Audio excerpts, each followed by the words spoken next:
अस्सलाम वालेकुम, आप देख रहे हैं गूंज। और सबसे पहले बात करेंगे मानसून बारिशों की, क्योंकि इस वक्त क्लाइमेट चेंज के हवाले से मामला जो है काफ़ी सीरियस हो गए हैं और मानसून बारिशें जो हैं वो बलूचिस्तान में और सिंध में इस बार कुछ हद से ज़्यादा हैं। 400% ज़्यादा बारिशें हुई हैं सिंध में इस साल, और 350 से तजावुज़ कर गया है फीसद जो कि बलूचिस्तान में हुआ है। अब ये रेनिंग तो हो ही रही है, लेकिन इससे जाहिर है किसी को सरोकार नहीं है, क्योंकि हम यहाँ पर जाहिर है कहा जाता है, जिस तरह जमात इस्लामी के लीडर ने सही कहा सिराजुल हक साहब ने, कि क्या शहबाज गिल को दिखाना ही इस मुल्क का कौमी मसला रह गया है। तो कौमी मसले तो हमारे बहुत सारे हैं, लेकिन जाहिर है कि हम उन कौमी मसलों पर बात इसलिए नहीं करते या कर पाते क्योंकि पॉलिटिकल जो टैंगलिंग है या वॉर है वो बड़ी एक्टिव रहती है। अब जहाँ पे बारिशें बरस रही हैं वहाँ पर हमें भी बढ़ चढ़ के हिस्सा लेना चाहिए, क्योंकि सब कुछ सियासतदान नहीं कर सकते।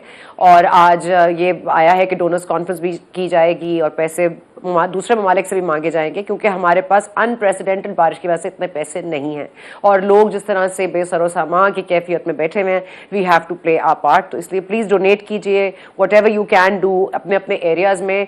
We all need to do our bit. और ये कह के हम चलते हैं अपनी पोलिटिकल साइड पर, क्योंकि जाहिर है वहाँ पर ज़्यादा इंगेजिंग रहता है कॉन्वर्जेशन। तो उसके बाद हम देख रहे हैं कि जी आज इस्लामाबाद हाई कोर्ट में लार्जर बेंच की हियरिंग हुई, वहाँ पर कहा गया फिर अब ये किस तरह से होगा, अब ये क्या इमरान खान साहब की इसमें कोई माफ़ी हो सकती है। अब बहुत सारी बातें की जा रही हैं कि तलाल चौधरी साहब भी कंटेम्प्ट ऑफ कोर्ट में फारिग हो गए, फिर जनाब निहाल हाशमी साहब हुए, फिर नवाज शरीफ साहब पे भी एक कंटेम्प्ट कोर्ट का नोटिस गया था। अब ये तमाम तर एग्जाम्पल्स कोर्ट करने का मकसद ये नहीं है कि उनके साथ हुआ तो इसलिए आपके साथ भी हो, लेकिन इनके साथ होना चाहिए। इसमें इंडिविजुअल क्या चीज़ है और क्या नहीं है, इस पर आज बात करने की कोशिश करेंगे। लेकिन इमरान खान साहब का एक वतीरा रहा है, ना सिर्फ ये कि खातून जज के खिलाफ इन्होंने बात की, बड़ा एक सेक्सिस्ट कमेंट था और इसको शन ही किया जाना चाहिए, इसलिए खवातीन भी निकल के बाहर आ गई। उन्होंने कहा ये बात नहीं की जानी चाहिए। लेकिन अगर माफी मांगनी है, मकसद ये है कि माफी मांगनी है, तो उसका मतलब आपको फील भी होना चाहिए कि यू डन समथिंग रॉन्ग। लेकिन ये फवाद चौधरी साहब का अगर आप ये आज एक क्लिप देख लें तो उसके बाद आपको पता चल जाएगा इनकी नीयत में कितना फितूर है। ही मेयरली क्रिटिसाइज्ड, इमरान खान साहब ने सिर्फ क्रिटिसिज्म ही तो किया था, तो ऐसा इतना naked use of terrorism laws Fawad Chaudhry साहब ने नहीं देखा। मेरा ख्याल है अगर वो पीका ऑर्डिनेंस को ही दोबारा पढ़ ले तो उनको पता चल जाएगा कि उनकी नीयत क्या थी, इस मुल्क पे क्या कानून लाने जा रहे थे वो, और अगर वो कानून आज लागू होता तो आज उनके साथ क्या हो रहा होता और शहबाज गिल साहब के साथ क्या हो रहा होता। अब शहबाज गिल साहब का भी मामला बड़ा एक हसीन टर्न ले गया है, बड़ी एक्साइटिंग हो रही है सिचुएशन, क्योंकि उनके घर पर जो पार्लियामेंट लॉजेस है उस पर कल छापा मारा गया, वो हथकड़ियों में वहां पर मौजूद थे, मीडिया चैनल्स भी थे। आज फवाद चौधरी साहब ने कहा एक मीडिया चैनल को उन्होंने सिंगल आउट करके क्यों साथ लेके गए, लेकिन एक मीडिया चैनल नहीं था, there were quite a few. अब ये तमाम तर चीजें अपनी जगह, क्या निकला वहां पर, ये कोई ऑर्केस्ट्रेटेड एविडेंस पिकअप था या ये वाकई इत्तफाकी तौर पर उनके साथ ये रेड में सब चीजें सामने आई हैं, that remains to be seen and known or not known. इस पर भी बात करेंगे। लेकिन साथ ही साथ बिजली के नर्ख बढ़ गए हैं जी, और जाहिर है फेडरल हुकूमत को और किसी चीज पे मनामत की जाए ना की जाए, in out of control prices के खिलाफ तो अवाम भी बाहर निकल आए हैं। और जाहिर है कि पाकिस्तान तहरीक इंसाफ के शौकत तरीन साहब, क्योंकि of course he is a king of good choices, और जाहिर है एक पूरी चार्जशीट उन्होंने लगा दी कि क्या क्या चीजें 8%, 6%, 7% बढ़ गई हैं, क्योंकि टमाटर प्याज का रेट तो इमरान खान साहब को पता, हम ग्लैड के शौकत तरीन साहब को पता है। लेकिन इसमें भी बात करेंगे। लेकिन साथ ही साथ 144 दफा जो लगाई गई थी जिस दिन ये जलसा हुआ था, जिस जलसे की वजह से आज इमरान खान साहब seems to be in trouble, और may be it's very funny as Fawad Chaudhry साहब से। मगर ये फनी एपिसोड इसीलिए हुआ है क्योंकि वो जलसा जिस दिन किया गया था उस दिन दफा 144 नाफिज थी, और उसकी भी आज 5 दिन बाद किसी को ख्याल आया तो आप पारा स्टेशन में वो भी FIR दर्ज कर दी गई है। तो it's raining in Sindh, it's raining in Balochistan, it's raining in Punjab, it's raining cases in Islamabad, and specifically between Pakistan Tehreek Insaf और नून लीग। निहाल हाशमी साहब का हमने जिक्र किया था शुरू में, क्योंकि वो भी कंटेम्प्ट ऑफ कोर्ट की वजह से इन ट्रबल थे। उनकी जो जज्बाती सी स्पीच थी वो हम दोबारा नहीं दिखा सकते, लेकिन उसमें बार बार एग्जाम्पल दिया जाता है कि निहाल हाशमी साहब ने भी माफी मांग ली थी, लेकिन निहाल हाशमी साहब को माफी के बावजूद माफ नहीं किया गया था। इस पर बात करेंगे। हमारे साथ मौजूद है निहाल हाशमी साहब। निहाल हाशमी साहब मुझे सुन पा रहे हैं? जी मैं आपको सुन रहा हूं। जी निहाल हाशमी साहब, ये अब कितनी अजीब चीज है कि फवाद चौधरी साहब कह रहे हैं it's such a funny episode, it's such a funny turn off events. इतनी इतनी हंसने वाली बात है कि आपको पता नहीं हंसी आ रही है कि नहीं, मुझे तो नहीं आ रही। ये contempt of court is a serious issue. इससे 6 माह नाअहली भी हो सकती है, जो कि यूसुफ रजा गिलानी साहब के लिए भी सेकंडों की सजा थी, लेकिन 6 माह के लिए नाअहल हो गए थे, इलेक्शन से आउट हो गए थे। अब ये तमाम तर चीजें आपके सामने हैं, you also born the Brunt of it. आप भी जज्बातियत में काफी कुछ कह गए जो आपको नहीं कहना चाहिए था। जब आपने अपोलोजाइज किया था हाशमी साहब, तो दिल से किया था, आपको लगा था आपने गलत किया? बिस्मिल्लाहिर्रहमानिर्रहीम। सना, मैं आपका शुक्रगुजार हूं कि आपने इससे पहले भी आप ही के प्रोग्राम में हमने ये बात हाईलाइट किया था कि आज पाकिस्तान में सैलाब से लोग बहुत मुतासिर हैं और हमारी सारी हुकूमतों को और सारे NGOs को और NDMA को आना चाहिए और लोगों की मदद करना चाहिए। कौमी अलमिया 200 लोग मर गए हैं और आगे अल्लाह जाने क्या होने वाला है। आपने अभी कहा कि हमें इमदाद बैरूनी और अंदरूनी भी लेना चाहिए, तो ये जो NDA हमने बनाया हुआ है, PDM हमने बनाया हुआ है, क्राइसिस मैनेजमेंट सेल हमने बनाया हुआ है, वो NDMA में लेफ्टिनेंट जनरल साहब भी हैं, हेड कर रहे हैं उसको। बहुत सारे इदारे हमने बनाए हुए हैं, वो इदारे कहाँ नज़र आ रहे हैं? तो मैं ये समझता हूँ कि दुनिया से भीख मांगने से पहले हम अपने पैर पे खड़े होने की कोशिश करें। हम अपने इदारे जो हैं उनको हम वेरीफाई करें कि क्या वो सिर्फ पराडों पे घूमने के लिए हैं या अच्छे बजट की तनख्वाह लेने के लिए, या इन बेचारे भूखे लोग और बेबस लोग और कमज़ोर लोगों की भी कोई मदद करेंगे। ये अलमिया है। इमरान खान जेल जाए ना जाए, बाद में जाए, कब जाए अल्लाह जाने, जाए ना जाए, मगर ये जो लोगों के घरों पे पानी जा रहा है, ये जो लोगों के घरों में राशन नहीं जा रहा है, इनके घरों में पहले राशन जाना चाहिए, इनके बच्चों को सपोर्ट और सहारा देना चाहिए। हमारे पाकिस्तान का मीडिया हाउस भी सिर्फ पॉलिटिकल चीज़ों के पीछे भाग रहा होता है। जो असल ट्रुथ है, जो ग्राउंड रियलिटी है पाकिस्तान की, जो गरीबों की मसाइल हैं, जिनमें आहें और बददुआएं निकल सकती हैं, जिसमें इनको कमर्शियल नहीं मिलता है, वो चीज़ नहीं दिखाते हैं। अब मैं आता हूँ फवाद चौधरी साहब। फवाद चौधरी साहब बादशाह आदमी, जो चाहे कहें।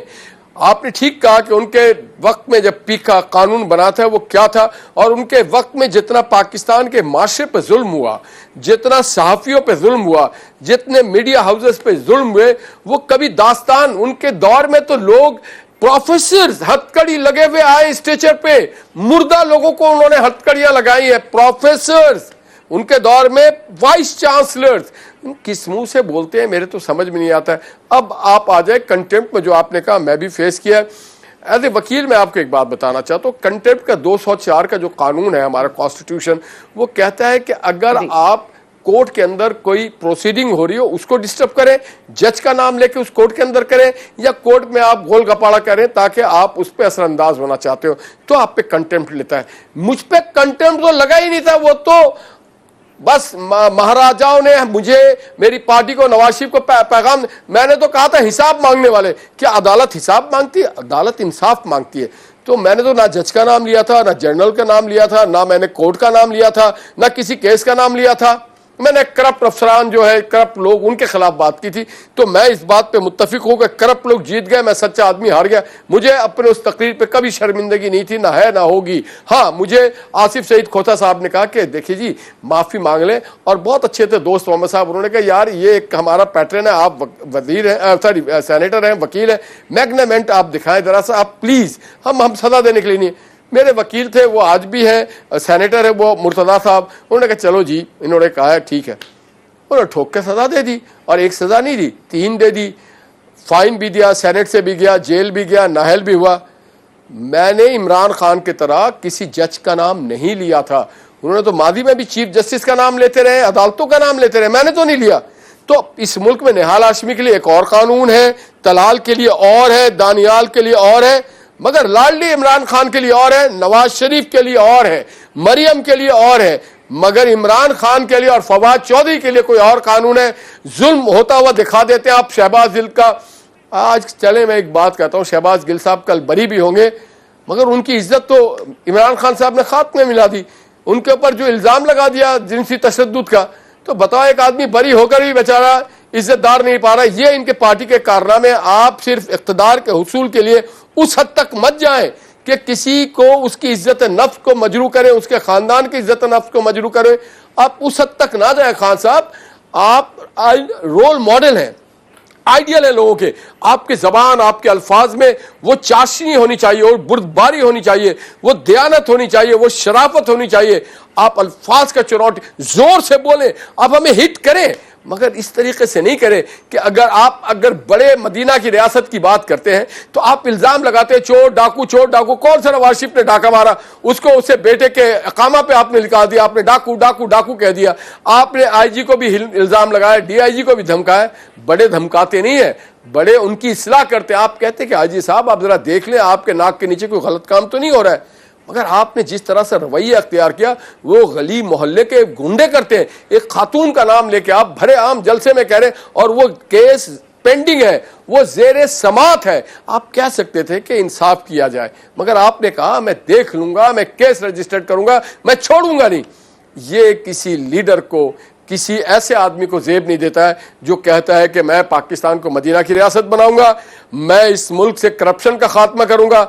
अपने करप्शन को छुपाने के लिए बेचारे शहबाज गिल की इज्जत को इन्होंने नीलाम कर दिया। जो इनके ऊपर करप्शन का इल्जाम लगा था, मनी लॉन्ड्रिंग का, और जो इन पे इल्जाम लगा था तोशा खाने का, वो जिनसी तशद्दुद में उन्होंने उसको डाल दिया। तो अपनी इज्जत तो उन्होंने बचा ली, मगर शहबाज गिल के साथ बड़ी ज्यादती कर दी उन्होंने।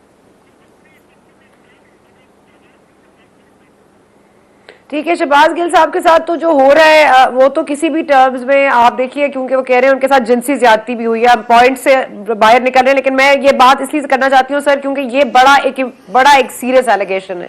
अगर उनके साथ सना तशद्दुद को मैं कंडेम करता हूँ। तशद्दुद कहीं भी हो, किसी के खिलाफ हो, किसी भी रंग में तशद्दुद की इजाजत हमारा माशरा, हमारा आइन नहीं देता। किसी अहलकार को किसी पे तशद्दुद करने का हक नहीं है, किसी को नहीं। अगर सजा देना है तो अदालत देगी, सबूत के बुनियाद पे।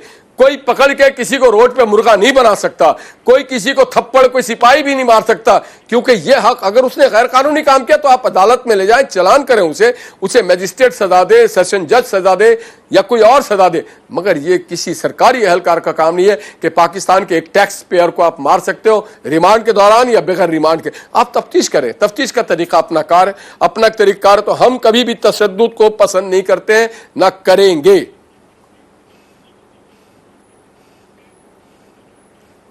और सर इसमें क्या कहेंगे, पार्लियामेंट लॉजेस में जो आज रजा रब्बानी साहब ने पॉइंट आउट किया, बड़ा राइटली पॉइंट आउट किया। क्या चीज पॉइंट आउट किया उन्होंने? मैंने कहा रजा रब्बानी साहब ने जो आज पार्लियामेंट लॉजेस के हवाले से बात की कि हम अपनी जमहूरियत को खुद ही टुकड़ों में सबके हाथ में दे रहे हैं। क्यों? रजा रब्बानी साहब ने कहा है कि पार्लियामेंट लॉजेस में पुलिस छापा नहीं मार सकती without the permission of the speaker of the national assembly. बिल्कुल रजा रब्बानी साहब ने ठीक कहा है। हम ना सिर्फ पार्लियामेंटेरियन की बेहुरमती पसंद नहीं करेंगे, किसी सियासी कारकुन की, किसी खातून की। ये एक्सेस ऑफ पुलिस है, इस पे लोग बोलते हैं और इस पे आईजी साहब को, डीआईजी साहब को, एसएसपी साहब को देखना चाहिए कि जनाब आप पाकिस्तान के किसी भी शहरी, अभी जब तक उस पर कोई जुर्म साबित ना हो नहीं। और पार्लियामेंट में अगर लॉजेस पे कोई गया है तो इसके माने स्पीकर के ऑर्डर के और अहकाम के बगैर गया, और उसे फिर उसके तहत स्पीकर साहब को नोटिस देना चाहिए। और अगर ये काबिल दस्तअंदाजी जुर्म बनता है तो उनके खिलाफ भी पर्चा होना चाहिए। मैं ये समझता हूं अगर नवाज शरीफ के खिलाफ पर्चा हो सकता है, अगर मरियम के खिलाफ हो सकता है, अगर जनाब शहबाज शरीफ वजीर आजम के खिलाफ हो सकता है, तो फिर किसी के भी खिलाफ पर्चा होना चाहिए। किसी को नाराज नहीं होना चाहिए। पर्चा हो, तफ्तीश करें, और अगर अदालतें समझे कि ये मुजरिम है, trial court not the appellate court, तो फिर उस पर वो सजा दे सकते हैं। मगर देखिए इस मुल्क में नवाज शरीफ से ज्यादा कोई टेन्योर में वजीर आजम नहीं रहा। अगर वो 144 बार अदालत जा सकते हैं, अगर उनके साथ ज्यादतियां हो सकती है, उनके हाथ में हथकड़ी लगा के उनको जेल में भी डाला जा सकता है, वैन में भी डाला सकता है, बेहुरमती भी की जा सकती है, तो फिर ये चीज रुकना चाहिए। कहीं तो जाके रुके। देखिए ये ठीक बात की थी ख्वाजा साहब ने कि हमें आपको देख करके अफसोस हो रहा है, आपके आंसू हम पहुंचेंगे, कहीं ये रुकना चाहिए। और हमारी सरकारी एहलकारों को भी चाहिए कि वो अपने बियॉन्ड द ना जाए, जो उनकी लिमिट है उसमें रहे। इस मुल्क का अलमिया ये है सना कि हर आदमी अपने डोमेन से बाहर निकल के खेल रहा है। कोई छुप के खेल रहा है, कोई जाहिर से खेल रहा है, कोई बातिन से खेल रहा है, कोई राइट से खेल रहा है, कोई मेरे कंधे पे रख के बंदूक चलाता है, कोई मीडिया के कंधे पे रख के बंदूक चलाता है। मगर हम सब इस्तेमाल हो रहे हैं और हम जानते भी हैं कि हम इस्तेमाल हो रहे हैं। फिर भी हम इस्तेमाल हो रहे हैं। मैं आपको समझता हूं कि इस बात की ज़रूरत है कि पाकिस्तान के लोग इस बात का एहसास करें कि इस मुल्क को अगर चलना है तो जमहूरी तरीके से चलना है, रूल ऑफ लॉ के तहत चलना है, सियासी तौर तरीके को बेहतर करके चलना है। इंतकाम की सियासत जो इमरान खान ने 3.5 साल चलाया है, गाली गलौज की सियासत, इल्ज़ाम लगाने की सियासत, इससे पाकिस्तान आगे नहीं बढ़ता है। ठीक है सर, आखिर में सिर्फ वेरी शॉर्टली, वक्त की भी कमी है, जरा ये बता दीजिएगा कि आप समझते हैं कि जो दहशतगर्दी का मुकदमा जो इस हुकूमत ने वक्त ने लगाया है, वो कंटेम्प्ट का तो मामला अलग है, वो एक संजीदा मामला है, ये वाले मामले को आप कैसे देखते हैं? क्योंकि तोशा खाना, ममनुआ फंडिंग के फैसले से आज हम दहशतगर्दी के मुकदमात पर आ गए। देखिए, जब आप कहीं पर भी एक्सेस ऑफ पावर करते हैं तो वो केस खराब हो जाता है। मैं एक प्रैक्टिसिंग क्रिमिनल प्रैक्टिसिंग वकील हूं। अगर मर्डर केस में आप पूरे खानदान को डालते हैं तो उस केस को हम बरी करवा लेते हैं बड़े आसानी से। जो वाइकरियस लाइबिलिटी होता है ना, जो किसी के रोल असाइन करते हैं हमारे एफआईआर में, उसको जब आप डिस्ट्रीब्यूट कर दे तो किसी पे ये नहीं होता। कई जगहों पे शाह से ज्यादा शाह के वफादार होते हैं।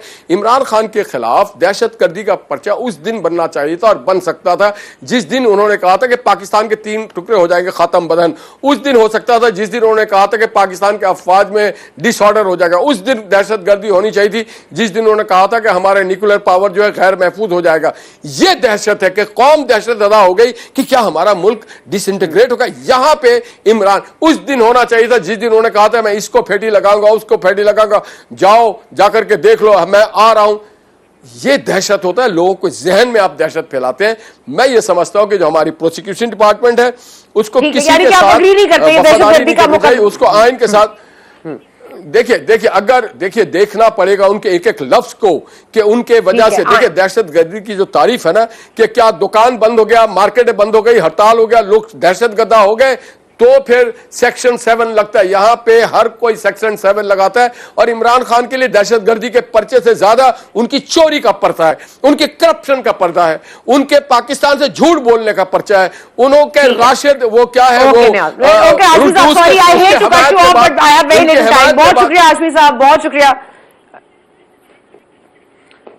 ठीक है, बहुत शुक्रिया। आइन के साथ वफादारी बहुत जरूरी है और एक एक लफ्ज को देखने की जरूरत है। और ठीक है, कंटेम्प्ट की बात हम कर रहे थे, यहाँ पे वक्फा लेने जा रहे हैं, वक्फे के बाद वापस आएंगे तो बात करेंगे कि क्या वाकई इस मुल्क में जो रूल ऑफ लॉ मेंटेन करने के लिए कोशिशें जारी हैं, क्या उससे वाकई रूल ऑफ लॉ इंट्रोड्यूस होगा? क्या ये प्रेसिडेंट सेट होना चाहिए कि क्या जबान अलाउड है, क्या नहीं? क्या क्रिटिसिज्म और किसी को धमकाने में फर्क है भी, रह भी गया है या नहीं? वक्फे के बाद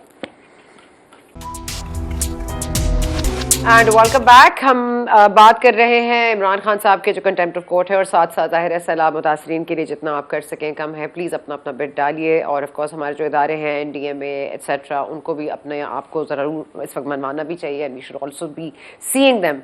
साथ साथ सीइंग इज़ बिलीविंग की बात हम करें तो शहबाज शरीफ साहब ने बलोचिस्तान का दौरा किया, बिलावल भुट्टो साहब ने सिंध में जाकर उनकी जो है प्रॉब्लम्स सुनी, जानने की कोशिश की। लेकिन ऑफ कोर्स यहाँ पर जो पंजाब है जहाँ पे बहुत सारे मसाइल हैं, वहाँ पे परवेज़ इलाही साहब और मुनीस इलाही साहब ने ये ज़्यादा अच्छा समझा कि वो इमरान खान साहब जो कि मुतासर हो रहे हैं और चीज़ों से, उनको जाके मिले, ना कि सलाह मुतासरीन को। खैर दैट सेड, मोइज़ जाफरी हमारे साथ हैं, वकील हैं, एनालिस्ट हैं, आप इनको देखते रहते हैं टीवी पे, ऑफ कोर्स बहुत ही अच्छा बोलते हैं, मेरे one of my favourites. Moiz बहुत शुक्रिया आपने हमें ज्वाइन किया। मोइज़ सबसे पहले तो ये जो इमरान खान साहब ने गुफ्तगू की है, एक तो ये क्योंकि खातून के हवाले से एक सेक्सिस्ट रिमार्क था, दूसरा ये कि ये इमरान खान साहब का वतीरा है शायद कि किसी को धमका देना या किसी को गाली दे देना, स्पेशली खातून को, या वो सहाफ़ी हो या वो पॉलिटिशियन हो, या इस तरह की बात कर देना। आई मीन इट्स बेसिकली कि आप मरूब करना चाहते हैं उनको या आप डराना चाहते हैं। क्या आपको लगता है that was his motive? And if that was his motive then does that qualify for a contempt of court decision that would disqualify him for another 6 months? बहुत शुक्रिया सना, आपने मौका दिया। It's very kind introduction you gave. मेरे ख्याल से इमरान खान से गलती हो गई है। इमरान खान नैरेटिव बिल्डिंग में कोई सेकंड नहीं है उनके। आप उनकी इसकी मिसाल जो है वो इनके पिछले 4 महीने के अंदर एक मिस स्टेटमेंट को बार बार दोहराना, और इतनी बार दोहराना कि उनके कंधों पे से, ये इम्पोर्टेड हुकूमत है और ये एक साजिश थी कि उनके कंधों पे से 3.5 साल की मैल गवर्नेंस का बोझ जो है वो आज पूरा उतर कर शहबाज शरीफ साहब के कंधों पर है। और जो एक माशी मईशत के ऊपर खुद कुछ हमला करके वो गए थे पेट्रोलियम सब्सिडी का, उससे हम रीलते अभी तक सफ़र कर रहे हैं, लेकिन किसी को नहीं याद, सबको लगता है कि ये मिफ्ता इस्माइल और शहबाज शरीफ की गलती है। अब ये इसमें उनकी मैसेजिंग की कमज़ोरी है या खान साहब की मैसेजिंग की बेहतरी है, we leave that to another day. लेकिन ये सब कुछ के अंदर ये एक मिसफायर भी है और एक बेवकूफ़ी भी है, क्योंकि एक तो जैसे कि आपने कहा, एक खातून जज हैं एक ऐसे माशरे और के अंदर जो कि वैसी पेट्रियार्कल है, उसका एक सबसे पेट्रियार्कल पेशा जो कि वकालत है, जिसके अंदर पिदरशाही जो है वो मुकम्मल तौर पे राइज है, उसके बाद उस वकालत से भी ज्यादा पिदरशाही की मोहताज हमारी अदलिया के अंदर एक काम करने वाली सबॉर्डिनेट जज, जिन्होंने एक फैसला किया। उस फैसले के बाद खान साहब को ये क्यों आइडेंटिफाई उनको करना पड़ रहा था, फैसले का क्यों नहीं वो मजाक उड़ा सकते थे? मेरे ख्याल से उनसे इसीलिए कह रहा हूँ कि मिसफायर हुई, क्योंकि अदालत ने फिर नोटिस तो लेना जरूरी था। अगर Islamabad high court as the superior court of that jurisdiction इस बात का नोटिस नहीं लेती, तो यानी कि अदालतें लगाने का कोई फायदा नहीं है, फिर हम जगह बिठा देते हैं, क्योंकि रूल ऑफ लॉ वहां पे खत्म हो जाता कि जहां आप एक जज को धमका इस तरह सकते हैं कि आइंदा कोई भी जज 4 बार सोचे अगर इसका कोई कॉन्सिक्वेंस ना हो। तो कंटेम्प्ट तो बिल्कुल बनती है, उन्होंने जो बात की है वो बिल्कुल कंटेम्पचुअस है, और खास तौर पे क्योंकि वो एक खातून को धमका रहे हैं, मेरे ख्याल से कोई पॉसिबिलिटी ही नहीं थी कि चाहे जितने भी ये फेवर्ड हो इनको इस बात से वो बच सकें। तो ये तो खुशाइंद है कि कोर्ट ने नोटिस लिया और शो कॉज किया। अब यहाँ से आगे खान साहब को आके मुकम्मल तौर पे माजरत करके इस पे एक लाइन ड्रॉ करके इस बात को कोर्ट ने खत्म कर देना चाहिए। इसको इसके मंतकी अंजाम तक ले जाने की ना कोई जरूरत है, और ना उससे कोर्ट की शान में कोई फायदा होगा, और ना ही उसकी वजह से अवाम के इस वक्त जो सिचुएशन है और जो political situation in the country है उसको कोई फायदा पहुंचेगा। तो मेरे ख्याल से नोटिस लेना जरूरी था, नोटिस के बाद इनको आके एक पूरी तौर पे माफी मांगना जरूरी है, और फिर यहाँ पे इस बात को खत्म होना जरूरी है। हाँ, माफी मांग तो ले, लेकिन अब देखिए दो चीजें हैं। एक तो मुइज ये कि अब इस्लामाबाद हाई कोर्ट के लार्जर बेंच ने अब ये चीफ जस्टिस को मामला भेज दिया। वो चाहते हैं कि एक और लार्जर बेंच कॉन्स्टिट्यूट हो, उसके बाद इसका फैसला किया जाए। अब ये कोई मतलब जाहिर है कि क्योंकि यूनानिमस डिसीजन था जिसकी बुनियाद पर कंटेम्प्ट फाइल हुई और जिसकी बुनियाद पर आज ये हियरिंग हुई, अब इसकी बुनियाद पर आगे क्या मामला हो सकते हैं, लार्जर बेंच क्या डिसाइड कर सकता है। दूसरा एक बहुत इंपॉर्टेंट इशू ये भी है कि इमरान खान साहब जो माफी मांगने की बात कर रहे हैं, जब फवाद चौधरी साहब इस तरह के बयान देते हैं किसी और इंटरनेशनल मीडिया पे कि बड़ी फनी बात है ये, और कि हमने किसी को क्रिटिसाइज किया और हम पे केस लग गया और हमें दहशतगर्दी का मुकदमा लग गया, और मदीना में जो हुआ उसका भी हम पर इल्जाम लगा दिया। ब्लास्फेमी लॉ को उन्होंने इतना फ्लिपेंटली डिस्क्राइब किया है। यहां पर ये एक पेट्रियोटिज्म का कार्ड, एक रिलीजन का कार्ड खेलते हैं, और साथ इंटरनेशनल मीडिया में ये ब्लास्फेमी की इस तरह फ्लिपेंटली बात करना, आपको लगता है कि ये दिखाता है कि they actually should be forgiven because they feel sorry? नहीं, देखिए जी, they should feel sorry because ये एक वरना एक बहुत नाजुक और मुश्किल मामला है। कोर्ट्स को इस तरह नहीं आप दिखा सकते कि जैसे हम आपसे मजाक करते हुए माफी मांग रहे हैं, हमें पता है कि आप भी जानते हैं कि हम एक्चुअली माजरत ख्वाह नहीं है। तो ये फवाद चौधरी साहब अगर कर रहे हैं, जो कि मैंने देखा नहीं है उन्होंने क्या किया है, तो वो बहुत बेवकूफ़ी कर रहे हैं। और इसी तरह इमरान खान साहब की जो लीगल टीम है वो जी, देखिए मेरे ख्याल से ये यहाँ पे ये तफरीक करना जरूरी है। ये फवाद चौधरी साहब जो हैं वो सेक्शन 780 वाले केस के हवाले से कह रहे हैं कि ये हुकूमत ने हमारे खिलाफ बनाया है। वो I know, but he's still talking about the same incident. He's describing the same incident as a criticism. He's not taking that as a धमकी। लेकिन ये टेररिज्म नहीं है साना साहिबा। ये देखें, फवाद साहब मैं मानती हूँ, लेकिन मैं कह रही हूँ टेररिज्म जी देखिए मेरे ख्याल से ये not terrorism issue. I know a terrorism case is baseless. I know that, but I'm just saying his description of the same incident कि ये तो बहुत ही फनी बात है कि मैंने ज्यादा से ज्यादा उन्होंने क्या किया है, क्रिटिसाइज किया है, क्योंकि उनके क्लोज एड पे टॉर्चर हुआ था और इमरान खान साहब ने क्रिटिसाइज कर दिया।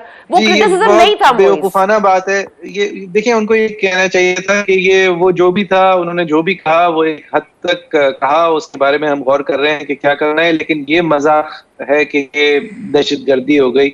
आई थिंक इसको उन्होंने I think he is not doing Imran Khan any favours, and I think Imran Khan must get his house in order. जिस तरह इफ्तिखार चौधरी साहब के जमाने में उन्होंने अदलिया के रोल को शर्मनाक कह दिया था और फिर कोर्ट आके कंप्लीट माजरत करनी पड़ी थी, इस दफा भी उन्होंने कोर्ट में एक कंप्लीट और अटर माजरत करनी चाहिए। और इस तरह की बातें और इस तरह के लीगल ओपिनियंस जो उनके पार्टी के साथ देने वाले वकला ट्विटर पे दे रहे हैं माजरत के साथ, वो वर्क्स ऑफ फिक्शन है, और इसके ऊपर उन्होंने जोर नहीं देना चाहिए कि वो समझाएं कोर्ट को जाके 31 अगस्त को, नहीं असल में तो मैं ये कह रहा था, असल में तो मैं वो कह रहा था। और ना ही वो इस कोर्ट के ऊपर डबल डाउन कर सकते हैं कि वो मैं नहीं जाऊंगा जी या मैं नहीं करूंगा। और मैंने सुना है कि इमरान खान साहब ये सेक्शन 780 वाले कोर्ट के केस के लिए प्रोटेक्टिव बेल लेने के बाद अब वहां जाने को तैयार नहीं है। तो ये भी कोई अक्लमंदी नहीं है, क्योंकि अगर ऐसा करेंगे तो भी वो एक फ्यूजिटिव होंगे। तो I don't know who is advising him, but I think असली मैच जो है वो जनरल इलेक्शंस है, और बाय एनी काउंट वो अगले साल होने हैं। And by any count Imran Khan साहब का पत्ता अनबिलीवेबली हाई है। उनको खुद को नहीं समझ आ रही होगी मार्च के आखिरी हफ्ते में अगर उनसे कोई कहता कि आप इस सब बेवकूफ़ियों के बाद 4 महीने बाद फिर से सबसे अजीम लीडर या सबसे पॉपुलर लीडर माने जाएंगे मुल्क में, तो इमरान खान खुद उस बात को नहीं मानते। लेकिन आज देखें जिस तरह के इलेक्शन रिजल्ट सामने आ रहे हैं, तो ये इनके लिए 1 साल सर्वाइव करना बहुत ज़रूरी है एंड बियॉन्ड। और ये बेवकूफियां हैं और शायद किसी वजह से हैं, क्योंकि काम भी कर रही हैं Imran Khan. So I'm going to cut you short here, मोई, सॉरी। मुझे सिर्फ ये बता दीजिएगा, क्योंकि शहबाज गिल का एक एपिसोड जो कल हुआ है, जिस तरह से मीडिया को लेके गई है पुलिस, एक तो ये कि पार्लियामेंट लॉजेस में आप, जिस तरह नजर अब्बानी साहब ने आज करेक्टली पॉइंट आउट किया कि आप स्पीकर की परमिशन या उनको इन कॉन्फिडेंस दिए बगैर आप नहीं इस तरह से छापा मार सकते। This is the second time that they have done this. एक तो ये पुलिस का केस कितना खराब होता है इससे, दूसरा ये कि मीडिया चैनल्स को साथ लेके जाना एक ऐसी जगह पर और जाके एविडेंस को इस तरह से करना। तो आपको लगता है इनका केस बेहतर हुआ है या बदतर हुआ है, इससे स्ट्रांग हुआ है या कमजोर हुआ है? अगर टेक्निकली आप देखें तो ये fruit of a poison tree है, इस एविडेंस की कलेक्शन। लेकिन वो एविडेंस की कलेक्शन जो है उसको इन इटसेल्फ उसकी वैल्यू जीरो नहीं हो जाती, कम से कम पाकिस्तानी कानून में। तो ठीक, उन्होंने अपने आप को एक बहुत बड़ा नुकसान तो पहुंचाया है अगर उन्होंने स्पीकर को खत नहीं लिखा। वो वजह बताएंगे खत नहीं लिखने की, शायद ये कि शहबाज गिल ने मानते हुए उनको खुद अपने साथ ले गए, उन्होंने छापा नहीं मारा। वो शहबाज गिल साहब उनके साथ क्योंकि गए थे तो उनकी एक सेशन पे गए थे। दूसरी तरफ से आर्ग्यूमेंट ये होगी शायद कि उनकी कंसेंट जो है वो इन्फॉर्म नहीं थी और अंडर ड्यूरेस थी। लेकिन जी पुलिस जो है उसने it's not really done itself any favours. ये उन्होंने पहले तो उनका फोन नहीं रिकवर किया, फिर शहबाज गिल साहब कहाँ थे कहाँ नहीं थे, फिर उनका जो एज दमे का अटैक हो रहा था जब वो उनको कोर्ट लाया जा रहा था। ये पुलिस ने अगर वाकई में उनको टॉर्चर नहीं किया है पुलिस ने, तो पुलिस ने अपने सबसे बेवकूफ़ाना तौर पे अपने आप को अवाम के सामने पेश किया है। बिकॉज अब तो ये ज़बान ज़द आम है कि उनकी क्लेम क्या है कि उनके साथ क्या हुआ और पुलिस का रवैया क्या है, और वो जिस तरह कोर्ट आते थे और जाते थे। आप जितने भी उनको केले खाते हुए और जूस पीते हुए वीडियोस रिलीज करते हैं, वो उन चीज़ों का वजन हटा नहीं सकते। ठीक है, बहुत शुक्रिया मुईज़ जाफरी। यहाँ पे वक्फा लेने जा रहे हैं, वक्फे कदम में ज्वाइन कीजिए मुईज़।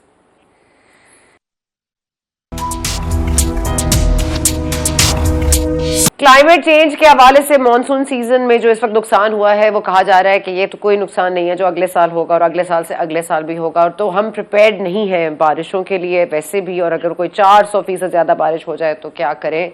लोग बहुत ही मतलब जिस तरह कह रहे हैं बहुत डिफिकल्टी से गुजर रहे हैं, और इस वक्त हमें जो भी हम कर सकते हैं हमें करना चाहिए। एंड आई थिंक कि because we are counting on a donors conference, क्योंकि ये पैसे हमारे पास नहीं है लोगों को देने के लिए। अभी भी जो शहबाज शरीफ साहब ने 25,000 रुपये अनाउंस किया है बेनज़ीर इनकम सपोर्ट ग्रुप के हवाले से, जिस तरह से 25,000 रुपये कैश दिया जाएगा हर सैलाब मुतासरीन को, और उसमें तमाम तर चीज़ों के साथ साथ I think we all have to put our own effort in. और ये पॉलिटिक्स तो होती रहेगी, पॉलिटिशियंस ने पॉलिटिक्स ही करनी है, लेकिन humanity I think it rests on all of us. तो हमें ज़रूर करनी चाहिए, और बाकी करें ना करें we need to play a part. और साथ ही साथ हम देख रहे हैं कि रेन वहाँ पे है तो रेनिंग केसेस इस्लामाबाद में है। अब दफ़ा 144 के हवाले से एक केस आ गया है इमरान खान साहब के ऊपर कि उन्होंने दफ़ा 144 जो था नाफिज, तो उन्होंने इस तरह से कांग्रेगेशन की, लाउड स्पीकर का इस्तेमाल किया।